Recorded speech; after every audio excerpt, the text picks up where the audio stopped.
Oke, halo semuanya. Sekarang ngomongin saham lagi. Yang pembahasan kali ini ada nih. Siklus umum transaksi oleh market maker. Ini hanya melihat pola yang ada di grafik yang filenya sudah saya share di video yang sebelumnya itu, yang tentang analisa file tools analisa itu. Hanya menyimpulkan dari yang ada di sana. Jadi kalau masalah ilmu benerannya seperti apa, ilmu bandarmologinya atau segala macamnya yang seperti apa, monggo di search saja di internet ya. Tapi ini hanya menyimpulkan dari pola-pola yang ada di sana tuh. Jadi secara umum siklus kita sudah tahu bahwa setidaknya dari kenapa harga bisa bergerak dan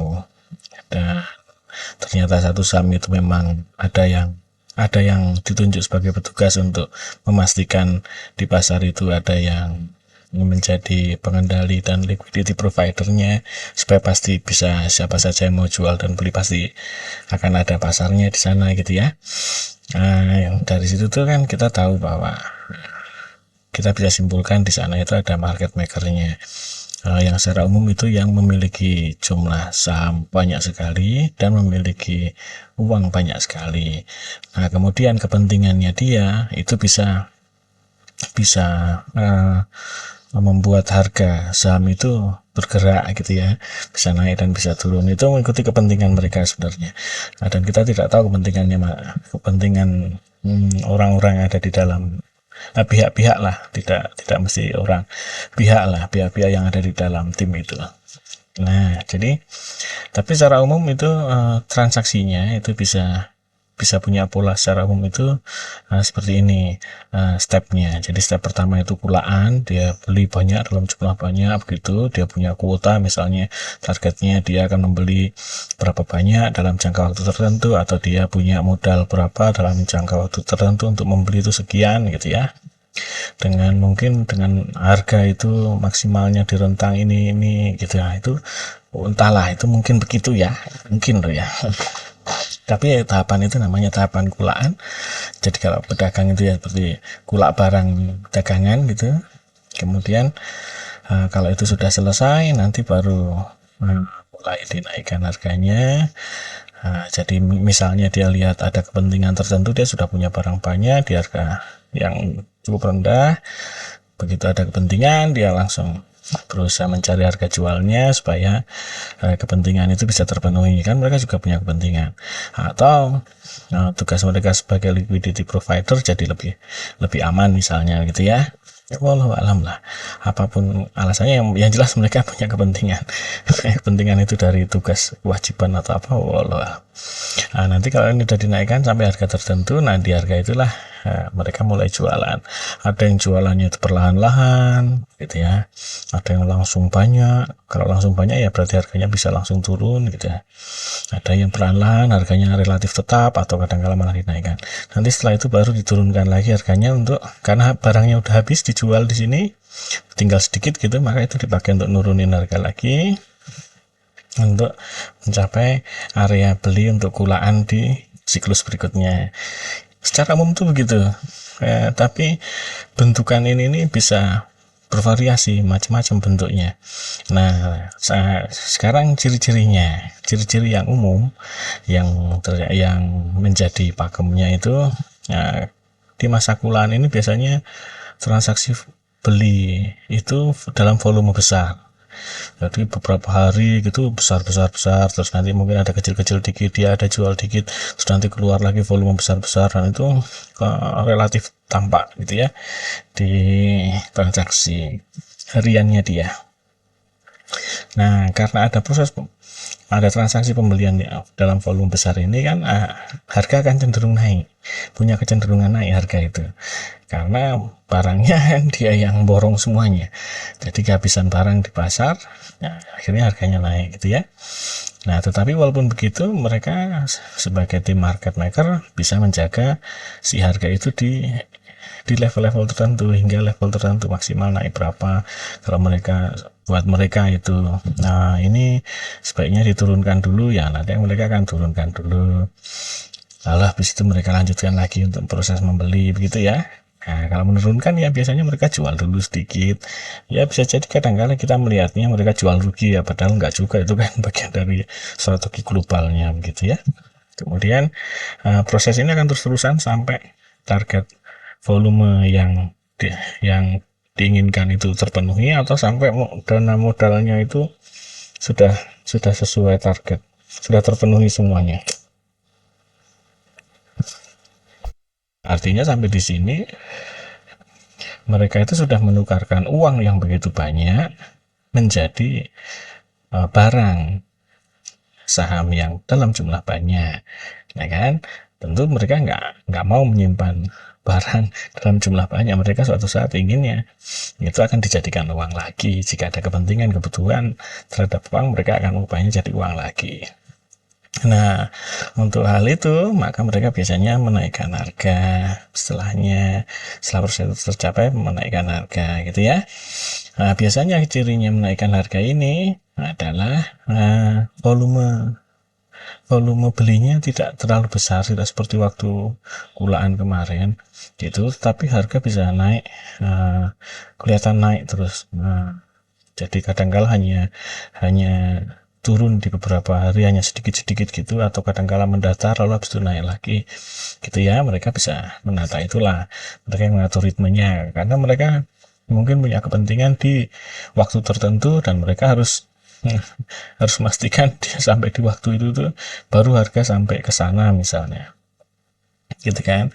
Karena kan mereka tetap harus menjalankan tugas sebagai market maker ya, sehingga perdagangan di pasar yang dilakukan oleh siapa saja itu bisa terjadi kan, pasti ada penjual dan pasti ada pembelinya kan. Nah, itu seterusnya. Jadi sambil mereka memenuhi tugas kewajiban mereka juga punya kepentingan, gitu ya. Terus gitu. Nah, kalau nanti sudah sampai di area yang sudah itu tuh target area jualannya, kalau memang mereka itu adalah di area kepentingan mereka untuk segera mendapatkan uangnya lagi, artinya dia profit taking, menjual supaya dapat duit lagi, menjual barang supaya dapat duit lagi. Jadi mereka menjual sahamnya dalam jumlah besar, volumenya, maksudnya besar itu ya banyak, volume jualnya cukup banyak, tetapi kadang-kala harga itu terjaga di situ aja, nggak terus langsung turun, malah kadang-kala itu masih naik, harga itu masih naik, dia masih jualan, dia posisinya itu jualan dalam jumlah besar, gitu ya. Tapi kalau memang dia mengikuti sifat dasarnya, kalau ada penjualan yang banyak lalu harganya turun, gitu ya, sampai di level tertentu yang sudah mereka jaga, itu mereka akan naikkan lagi, dinaikkan dulu, namanya markup tuh. Lalu kalau sudah sampai di harga markupnya sudah dinaikkan lagi, mereka bisa jual di harga yang lebih tinggi, mereka melanjutkan proses jual sampai semua dana yang didapatkan itu targetnya tercapai. Misalnya butuh dana totalnya itu selama penjualan dalam berapa hari atau berapa minggu itu mereka udah dapat sekian, maka mereka mulai berhenti jualan, mengurangi jualan itu, terus mereka aktif ke proses nomor 4, mereka akan menurunkan harga. Kejadian ini kadang-kala tidak langsung bersambung, ada yang langsung bersambung ya, di setiap titik sampai di titik sini kadang-kala nanti harga itu kelihatannya mendatar atau hanya naik dikit dan turun lagi, naik, gitu ya. Ya sebutnya kalau dilihat di grafik harga, di chart harga itu namanya sideways gitu, tapi dalam rentang yang kadang-kala di situ orang bisa bermain swing, gitu ya, beli di bawah jual di atas, tapi mereka itu hanya di rentang-rentang itu tuh, sampai nanti satu waktu mereka mulai naikkan lagi, gitu ya, sampai di titik ini mereka akan kadang-kala mereka juga pelihara begitu, kadang-kala mereka langsung jualan. Itu tidak bisa ditebak, nggak usah main tebak-tebak, tinggal ikutin aja. Gitu ya, mereka jualan juga gitu. Oke, markdown ini juga begitu, sampai di bawah sini nggak langsung pulaan, mereka akan jaga di situ terus, nanti diturunkan lagi. Jadi kadang turunan ini nih dalam berapa step, kadang pelan-pelan gitu, kadang dari jualan ini bersambung ke sana tuh pelan terus sampai harga paling bawah, baru nanti mereka mulai kulaan lagi. gitu. Siklusnya begitu. Ini siklus dasarnya secara umum itu begitu bentuknya. Nanti sini nyambung lagi ke satu lagi ini. Kayak gitu ya. Gitu ceritanya. Masalah ini besarnya berapa, terus dia naik lagi ke sana, terus semakin harganya naik, wah itu bisa. Kalau ini turunnya semakin dalam, terus nanti naiknya dikit, terus dia turun lagi, ya, maka semakin turun bisa. Jadi akan membentuk tren. Dalam beberapa siklus yang kecil-kecil tadi akan membentuk tren. Nah, jadi siklus-siklus kecil ini kalau kita lihat di rentang waktu yang lebih panjang, misalnya siklus ini terjadi kadang-kala dalam waktu 1 bulan, 2 bulan, ada yang 3 bulan. Nah itu kalau kita lihat rentang dalam waktu setahun, 2 tahun, kita bisa lihat itu siklus besarnya, gitu ya. Nah siklus besarnya itu yang biasanya kita jadikan salah satu. Kalau saya itu menjadikan ya yang pernah terbentuk siklus besarnya berapa tahun ini kalau untuk saham ini nih. Itu adalah 4 tahun ya, paling nggak saya investasi di situ berarti 4 tahun, ya kan? Modalnya yang di situ berapa itu selama 4 tahun untuk di saham itu kita ngikutin siklusnya. Ada yang berapa, nanti ada yang 2 tahun, ada yang berapa gitu ya, macam-macam lah. Nah itu biasanya saya punya catatannya sendiri itu, saya catat sendiri. Nah kemudian karena investasi itu harus dirawat. Nah, siklus-siklus kecil ini tadi tuh yang jadi tempat kita merawat. Oh, mereka mulai beli, maka saya mulai beli, kumpulin. Nanti dia udah naik, mereka mulai jualan, saya jual sebagian. Ya, kadang-kadang sebagian besar walaupun nggak sampai habis. Mungkin sampai 70%, 80% itu saya jual, itu sisain. Segitu baru nanti dia turun lagi, ya sudah turun, baru nanti beli lagi. Gitu ya, terus gitu. Tapi kadang-kala saya juga hanya nyisakan sedikit, kadang 10%, kadang 2%. Ya, malah kadang-kala tuh hanya sisa 2 lot begitu. Baru nanti kalau dia mulai kulaan lagi, baru beli lagi gitu ya. Gitu ya, jadi modal akan terus berjalan ngikutin si siklus-siklus kecil ini. Kita proses beli, nanti kita proses jual tuh ngikuti siklus-siklus yang lebih kecil ini tadi. Itu pun sudah dalam rentang waktu tertentu, enggak terus tiap hari pasti kita lakukan, enggak lah. Kan kita kan modalnya kecil, jadi proses kulaan ini kalau market makernya itu bisa dalam waktu 2 minggu, mungkin kita bisa dapat barang itu di harga yang cukup rendah gitu. Itu mungkin dalam waktu 1 minggu kita udah kehabisan modal gitu lah ceritanya. Ya kan nanti jualan juga gitu, karena kita dapatnya cuma dikit mengikuti modal kita, nanti jualannya kayak gitu. Market maker jualannya bisa 2 bulan, paling kita hanya 2 minggu, 3 minggu udah habis barangnya gitulah.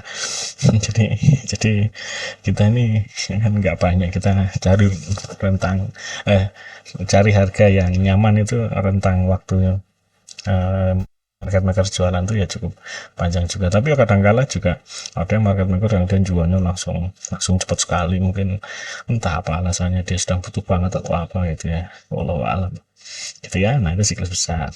Nah kalau kita mau investasi jangka pendek, berarti yang paling pendek itu ya yang dari siklus terpendek yang pernah terjadi yang kita lihat gitu ya. Nah, jadi file tools analisa MM yang kemarin itu memang hanya alat bantu untuk melihat siklus-siklus pendek ini tadi di dalam berapa tuh 6 atau 7 bulan terakhir lah gitu ya. Ceritanya begitu. Karena sudah dengan asumsi bahwa file itu digunakan untuk proses investasi itu yang minimal 1 tahun. Jadi uang rentang waktunya 1 tahun itu untuk investasi, diinvestasikan 1 tahun minimal. Nah, kemudian pakai file tools itu untuk kita mengikuti siklus terpendeknya merawat investasi tadi. Gitu ya, ceritanya begitu tuh. Ceritanya ya. Nah, sekarang ini contohnya, pakai contoh. Nah, misalnya kalau kita lihat di tools yang kemarin tuh, ini Astra kan begini nih. Ini kan kita kan bisa lihat bahwa oh ini membentuk satu siklus. Jadi satu siklus itu bukan yang pendek di sini nih. Pendek di sini ini bukan. Jadi yang dia pasti jangkanya panjang. Cukup panjang. Ini misalnya di Astra ini pun kalau kita bisa mengatakan ini satu siklus pendek ya, otomatis ya, karena ini kan filenya hanya dalam sekian ini. Kalau kita hanya mendapati satu gambar begini kan namanya kan satu siklus pendek nih. Ini dia sudah jadi proses kulaan, biasanya dia udah di sana nih, bisa jadi dia nyambung juga nih proses kulaan ini. Jadi tapi kalau lihat dari chartnya ini kayaknya dia kulaannya udah jauh di sana tuh.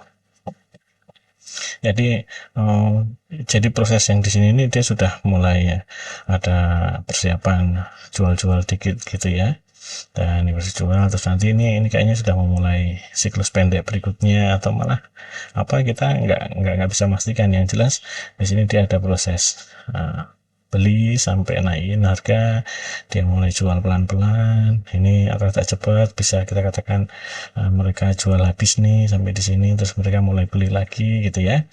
Tidak usah dibilang bahwa mereka beli di sini, mereka beli di harga 6.800, di sini kelihatan mereka melakukan penjualan di 6.000, maka mereka rugi 800. Enggak gitu kan, prosesnya bisa jadi ada panjang di sana.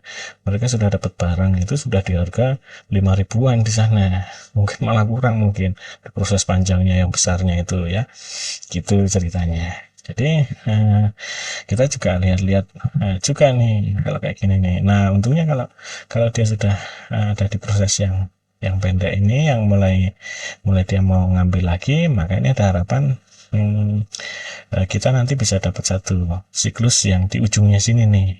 Ini siklus kecil, kalau siklus besarnya kan bisa lebih besar lagi. Ini bisa jadi siklus kecil itu sudah dalam berapa bulan nih, hampir setahun nih, setahun mungkin ini siklus kecil satu ini, dan ini dia baru memulai siklus kecil yang berikutnya nih, kayaknya nih ya gitu.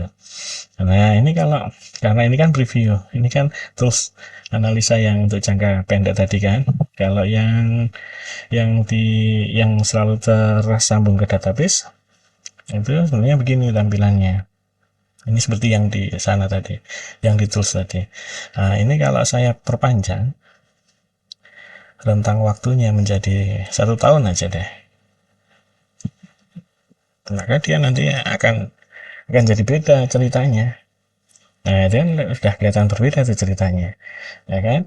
Oh, ternyata dia sudah mulai beli itu di sini nih, dia sudah mulai dapat nih, maka dia sudah mulai ada jual-jual sedikit di situ. Ini bisa jadi lebih panjang lagi nih, kalau saya perpanjang deh sampai 2 tahun mungkin ya.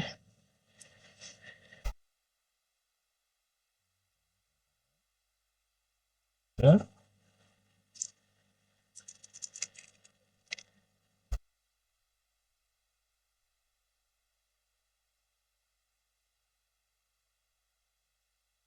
Nah, ini kan kita kan bisa lihat ya. Jadi mereka itu sudah punya di sini aja sudah nggak tahu nih siklusnya, dan mereka sudah mulai naikkan di sini, mereka jualan. Tapi nah ini mereka nggak jualan, markdown, masih mau ngumpulin nih, dia masih ngumpulin, dia markdown ini namanya, bisa di sini. Padahal ini bisa jadi ada satu siklus kecil nih di sana nih, sampai di sini nih, ya kan? Nah, ini tetap jumlahnya, mereka nggak jualan banyak nih, lalu mereka beli lagi dari bawah situ. Ini kan kalau di apa, rata kan, ratanya dia udah banyak sekali nih, sangat sangat rendah sekali. Kalau dia di sini mulai jualan gitu sampai habis pun, kalau lihat sampai dia berani jualan aja masih di harga sini, ini mestinya di belakang sana masih ada cukup panjang nih gitu ya. Udah di sini nih di habis, nah ini udah dia mau jualan di situ sampai habis, baru dia mulai ngumpulin lagi. Nah, ini bisa jadi siklus ini sebenarnya sudah masuk dalam siklus yang berikutnya dalam masa jual, tetapi ada siklus pendek di sana yang mungkin bisa kita ikutin nih sampai ini Desember ya. Mungkin nanti harapannya Januari, mungkin Februari mereka ada kepentingan dengan pemilu, Allah alam, atau mereka malah kagak beli. Itu kita nggak tahu, nggak usah menduga-duga, kita ikutin aja nanti apa yang terjadi ke depan, nggak tahu. Ini kalau saya panjangin lagi,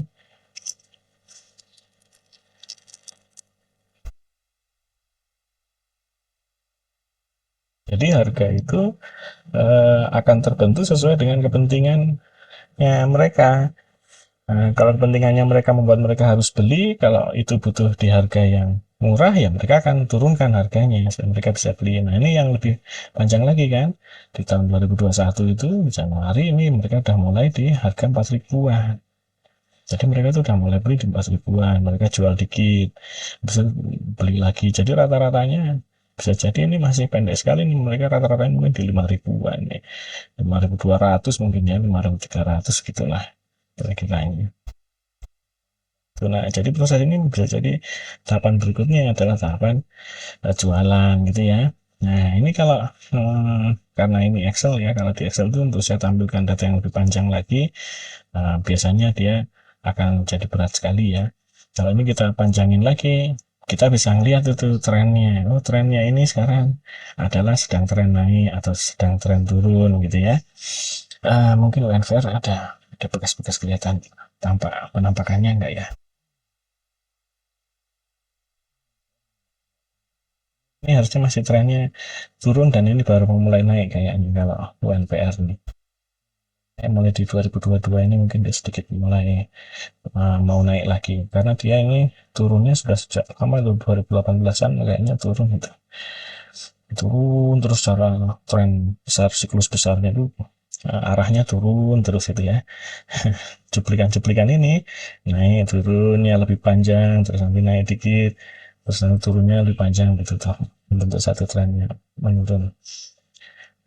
Kalau saya tampilkan sampai 2020 price-nya dihilangkan deh, nggak usah juga nggak apa-apa, cuman nggak kelihatan ini nanti yang anunya karena dia rapat banget kan, tapi boleh dicoba lah, kita lihat aja dulu pasti dia.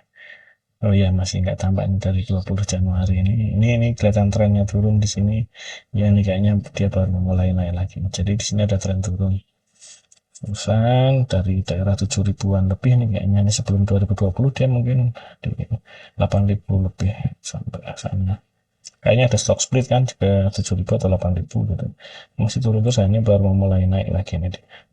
Mungkin dia membentuk tren naik misalnya ke depan ini. Nah, tapi naiknya mau sampai berapa ya kita nggak tahu, ikutin aja itu siklus kecil-kecilnya. Jadi di dalam siklus yang besar ini ada siklus-siklus kecil seperti ini yang kita bisa ikutan untuk merawat si investasi kita. Jadi kalaupun tidak pun maka kita harus ngikutin siklus yang besarnya, kita harus tahu siklus besarnya gitu ya. Nah, jadi yang diamati cuma itu aja sih sebenarnya. Jadi kalau mau merawat setiap ada siklus kecilnya mulai beli maka kita ikut beli, dia mulai jual ikut jual gitu ya, itu bisa bisa jadi begitu. Tapi ya tentu saja kita harus melihat di harga-harga itu ya, maksudnya kalau kita lihat siklusnya itu masih belum menguntungkan dia udah jualan ya, bisa jadi kita nggak jualan dulu juga nggak apa-apa, nanti siklus berikutnya bisa jadi ada yang lebih tinggi kalau memang trennya mulai naik. Tapi kalau memang itu trennya turun ya kita ya harus jualan juga karena kita sedang ada dalam tren turun gitu ya. Nah itu contohnya tuh gitu ya. Nah biasanya untuk kayak gini nih, misalnya apa ya yang enak ya datanya, BRI mungkin kali ya, BRI coba kita lihat BRI deh, mungkin ada yang menarik di BRI. Nah ini kan BRI kan dalam satu tahun ini kan ada siklusnya gitu ya. Nah ini nggak tahu nih siklus panjangnya seperti apa kan. Nah kita panjangin dikit ya sampai 3 tahun supaya kita tahu BRI itu sekarang maksudnya di siklusnya dia apa, sedang naik atau sedang turun. Nah, trennya sedang naik atau siklusnya itu untuk tren naik atau tren turun, itulah siklus besarnya gitu. Tapi kita hanya mengandalkan yang ujung-ujungnya tadi pun cukup. Nah ini kan dia kan trennya naik nih, BR ini trennya naik, bukan harga ya yang dilihat inilah ujungnya ini kan naik ya, ujungnya sini aja deh, ini kan naik terusnya gitu ya. Kalau bawahnya mah bisa di mana aja dia mengatur untuk nyari, tapi untuk sampai puncaknya kepemilikan dia tertinggi, dia semakin semangat untuk punya lebih banyak lebih banyak lebih banyak lagi lebih banyak lagi gitu ya. Jadi dia lagi senang ngumpulin PR ini dari 2021 itu secara umum dia ngumpulin, tapi di tengah-tengah ya dia harus jualan kan, ada kepentingan kan, dia harus taking profit lah gitu ya, duit lah ya, nanti bisa dipakai buat beli lagi. Jadi mereka beli di harga 5.000 6.000 itu buat mereka mah nggak masalah, karena mereka punya, nanti kalau ada kepentingan mereka pasti akan menjualnya di harga yang lebih tinggi lagi gitu ya. Mereka mampu melakukan itu, mereka mampu menaikkan harganya. Ketika mereka mau beli di harga yang lebih rendah lagi ya mereka mampu untuk menurunkannya gitu ya. Jadi Jadi kita sudah bisa tahu bahwa ini siklus ini nih kan selalu terbentuk, kadangkala tampak samar, kadangkala tampak jelas. Nah, itu bagian bagian dari butuh dari latihan ya. Latihannya, tugasnya apa? Dengan latihan yang banyak gitu, nanti kita akan tahu. Nah, misalnya di asra ini secara pendek ya kita bisa bilang, kita berani ikutlah di sinilah. Mungkin dia nanti paling enggak kalau ini membentuk satu tren baru ya, kita masih bisa dapatlah jualan. Kalau kita bisa beli di area 5.600 gitu kan, ya nanti bisa jual di 6 ribuan atau 6.200 dalam siklus kecil ini ya lumayan lah. Tapi bisa jadi siklus besarnya ini masih dalam proses jualan gitu ceritanya. Kalau yang BRI tadi dia dalam prosesnya masih dalam proses naik ini kayaknya. Walaupun kelihatannya nih harganya di sini nih, tapi trennya itu kayaknya dia naik nih. Jadi mungkin gitu ya, bisa jadi. Tapi kan itu kan hanya pembacaan secara statistik terhadap sejarah kan, sejarah yang dilakukan market maker loh ya, bukan sejarah harga. Nah, harga itu hanya efeknya aja, tergantung kepentingannya si market maker. Di harga rendah ya dia turunin harganya. Market maker mau jualan di harga yang tinggi ya dia naikkan harganya. Jadi harga ini tergantung kepentingannya market maker. Market maker cukup mau jualan di harga situ ya diem aja harganya di situ, nggak kemana-mana. Market makernya nggak mau gerain harga ya udah diem aja di situ gitu ya.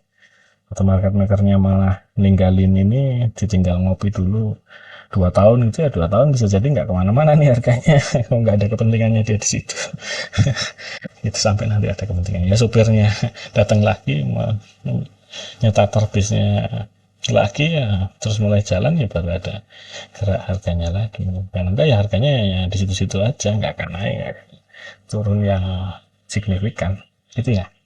Saya kira sih sampai situ pembahasannya yang tentang ini ya, siklus ini. Jadi kita merawat eh, investasi itu mengikuti siklus ini, hanya mengikuti, tidak usah memprediksi.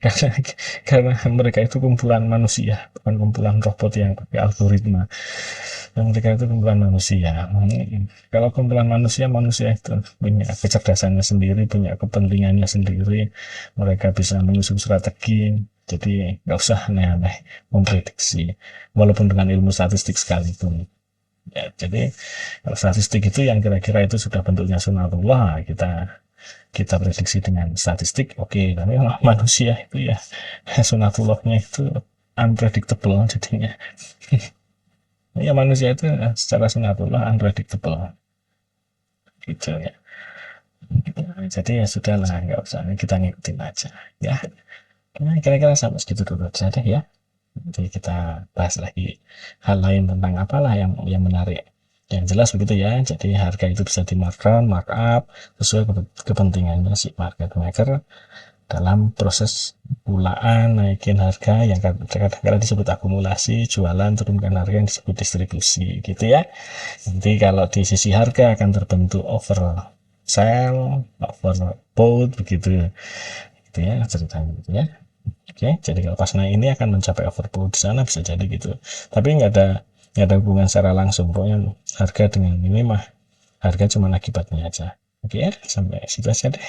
See you.